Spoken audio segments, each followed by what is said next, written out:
Guys, today I'm going to be making chicken roast and puri with the Korea chicken roast spice. I'm actually also going to be making some dal on the side for me. The chicken is for the boys. This is what I've got here is I've got chicken pieces that are here. I am going to do it in two different steps. So first is going to be the actual marinade that we're going to marinate the chicken in, and then the other part is what I'm going to add when the chicken is halfway cooked. So let me take you guys through the ingredients here. I've got some fresh garlic here, fresh ginger, lemon juice that's been squeezed out.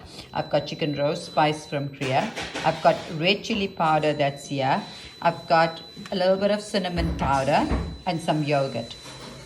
And then on this side I've got some cardamom powder, salt. I'm using almond milk, thickened almond milk. You can use cream as well. I prefer to use almond milk. I've got some tomato puree here and some saffron that's been steeped in hot water. And what I'm going to use to cook the chicken roast is going to be ghee. So first and foremost, I'm going to get started with marinating my chicken quickly. I'm going to add my fresh ginger, fresh garlic. So that was ginger, this is that was garlic, that's ginger. Lemon juice going in. This is about a juice of 2 lemons. I've also got some red chili powder that's going to go in, and I'm going to add my chicken roast spice that's going to go in as well. The chicken roast spice going in with about 1.5 tablespoons of the chicken roast spice, and my yogurt also that's going to go in, and we're going to give this a good mix. I'm going to mix this quite nicely and leave it to marinate for a few hours. Marinating, I'm just going to throw in my salt and let that all marinate one time.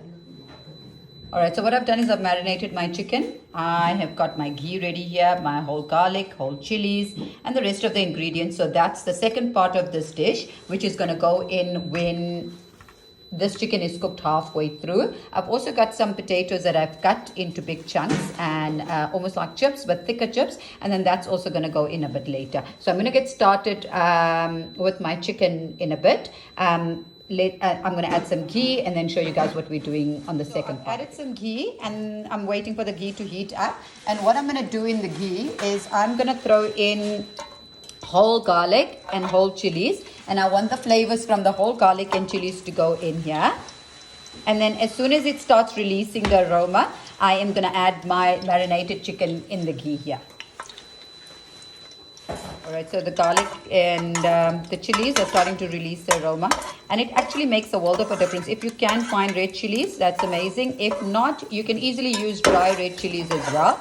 And if you don't have whole cloves of garlic, then you can actually do minced garlic as well. But I prefer to use fresh ingredients, especially fresh ginger garlic. For me, I think it makes a huge difference in your overall dish, the way it tastes and yeah. So the ghee is heated up quite nicely. I'm going to add my chicken.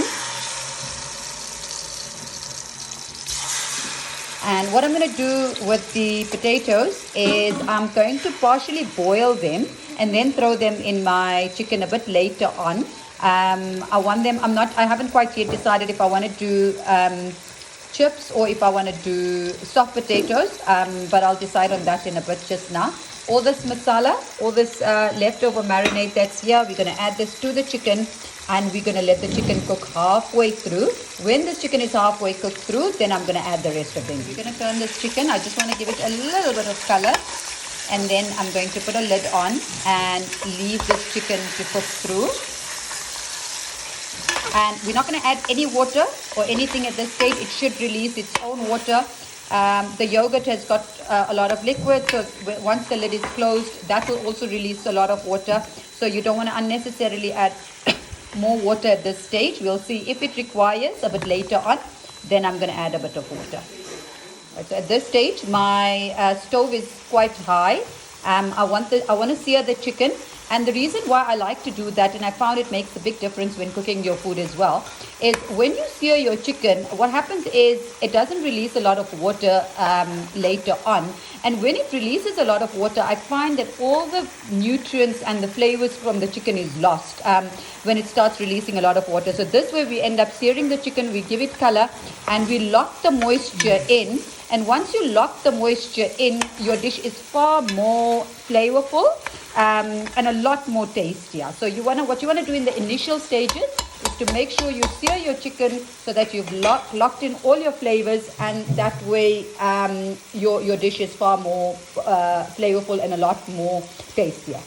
Right, so we're going to wait for this chicken to get brown, and then we're going to put the lid on, lower the heat, and let the chicken cook. So what I'm going to do with my potatoes is I'm going to actually add them a bit later on. I'm going to partially boil them and give them some color before I add them into my chicken. And the reason why I like to do that is I don't like my potatoes to get mushy. And I find when you add it from early on, and by the time the chicken gets done, it tends to get a lot more mushy than what so I like it to hold a little bit of its shape. So I'm going to partially boil it separately and then give it a little bit of color before we add this into our chicken when the chicken is about 80% done. And the reason why I like to add it at that stage also is I still want the flavors from the spices and the chicken to get absorbed into my potatoes. Right, so I'm happy with the way the chicken seared nicely. What I'm going to do is I'm going to add a little bit of chicken stock just so that I can deglaze the pan. You can add water at this stage as well, just so that we can get the spices that are catching at the bottom just to come off and then they don't burn. And we're going to put the lid on and allow the chicken to cook through till it's about 50 to 60% done. So that's what the chicken looks like. I'm going to put the lid on and leave the chicken to cook through for about 20-25 minutes or so on really low heat, and then we're going to add the rest of the ingredients.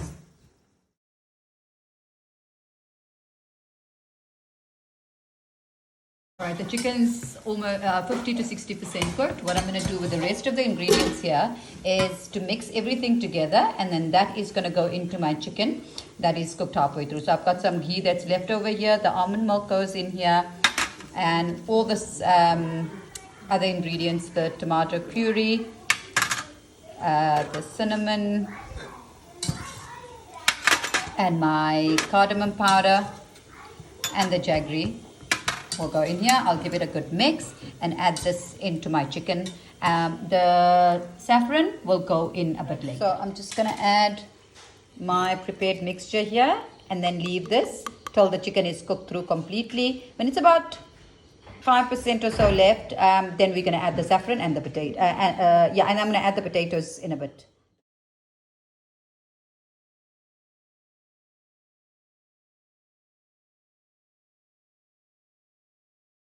Boiled my potatoes. They're about 80% done. I just want to give them some color in here, and then it's going to go into my chicken. That's into the chicken roast. That you can see the curry is like dried up quite a bit. There's no water here. I'm going to add the saffron, and then I'm going to add my potatoes here, the fried potatoes, and then the chicken's done. So the potatoes are done. I'm just going to throw this in here and let this cook and flavors get absorbed into the chicken for another 5-10 minutes, and then the chicken is. Alright guys, so the chicken is ready. I'm going to now dish it out and put it in a serving platter. I've got puris and a dal on the side that I'm going to serve this with.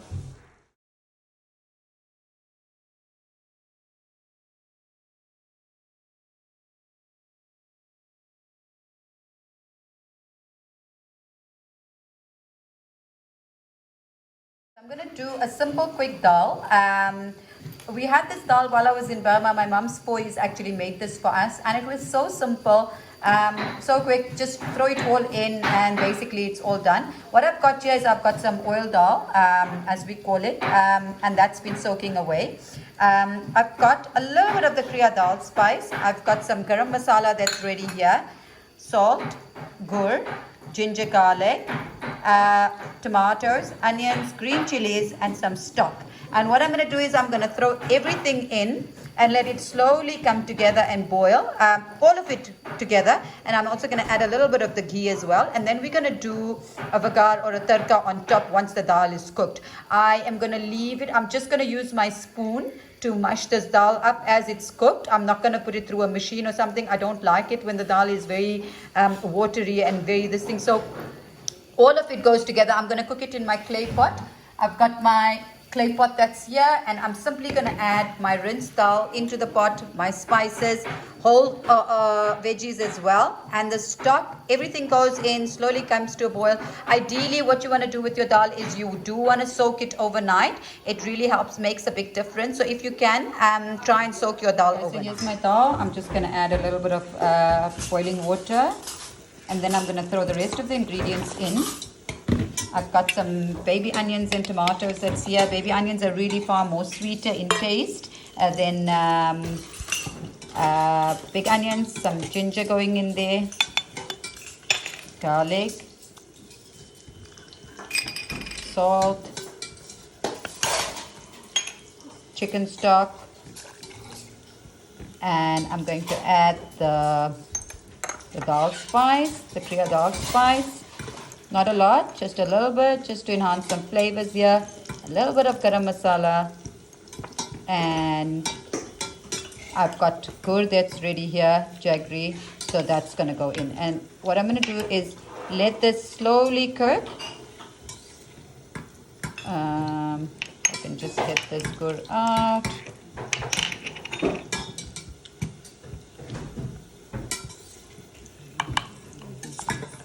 And then we're just going to let this cook slowly. And then I'll do a tempering or a bagar a bit later on when the dal is cooked. To boil, and then put a lid on and let this cook through till the dal is soft and mushy. So the dal has been slowly boiling, and I've literally just thrown everything in. And I'm just going to use, once it's cooked through, then I'm just going to mash it with my spoon. The onions and the tomatoes are going to remain whole. We're not going to run a machine through it. And then I'm just going to do a tempering on top. Alright guys, so my dal is ready. This is how it's going to be. I've tasted it. The salt is fine. Everything is fine. I'm just going to do a tempering, or a bagar as we call it, and ghee with some garlic and some green chilies, and that's going to go on top. So like I explained earlier, we call this, this dal was made by my mom's koi, and then when we visited them in Burma. And this is called Bhaiya Wali dal. I've just got the ghee on the other side. That's coming to heat. I'm going to add some garlic, green chilies, and let it temper. Basically, when the ghee gets hot, we're going to add the garlic, the green chilies, let it splutter and flavor the ghee, and add this into the dal and let it cook for a few minutes. So once again, for the dal, I did not use a machine. I basically just used my spoon to help us just sort of squash and smash the dal a little bit. It is quite watery. You can have it with rice, you can have it with roti. We're having it with puri today, and yeah. So the ghee is come to heat. I'm just going to add my sliced garlic, and very quickly just add my green chilies. They're going to go brown really quick. Add the green chilies, and it's going to go straight into the dal.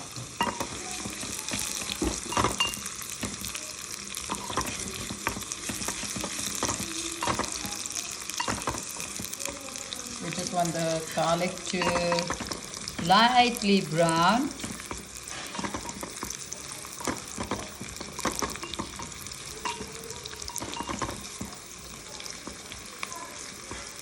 Then it's going to go straight into the dal. Yeah, the garlic and the green chilies are done. They've given beautiful flavor. Go into the dal, put the lid on, and let it just get the flavors in for another 5 minutes or so, and then we're going to serve the dal.